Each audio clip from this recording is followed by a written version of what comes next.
ঈদের চতুর্থ দিনেও পুরোপুরি অপসারণ হয়নি রাজধানীর বিভিন্ন এলাকার বর্জ্য। এতে দুর্গন্ধে চলাচল করাই মুশকিল। সিটি কর্পোরেশনের আশ্বাস, আগামী দুদিনে সব বর্জ্য অপসারণ করা হবে।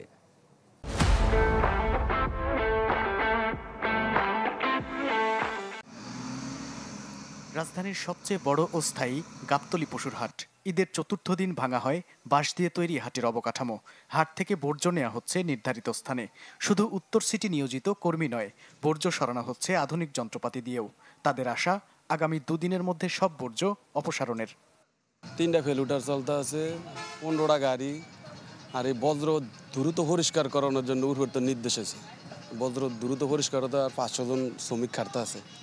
এ চিত্র দক্ষিণ সিটির শাহজাহানপুর পশুর হাটের। বাঁশের কাঠামো খুলে ফেলা হলেও মাঠেই পড়ে আছে পশু বর্জ্য। রেলওয়ে কলোনি এলাকার বাসিন্দাদের অভিযোগ, দুর্গন্ধ সঙ্গী করে চলাচল করতে হচ্ছে বাসিন্দাদের। নির্ধারিত জায়গা ছাড়া বিল্ডিং এর আমাদের বাসার সামনে হাট বইছে, পাশের যে চিপা টিপা এখানে অনেক ময়লা রয়ে গেছে, এখনো এই ময়লাগুলো সাফা হইতেছে না। এখনো আমাদের বাচ্চারা ছেলে মেয়েরা নিচে নামিয়া খেলাধুলা করতে পারতেছে না ভাইয়া, বাসায় বয়ে রয়েছে, অনেক গন্ধ ভাই, খাইতেও পারতেছি না ভাইয়া।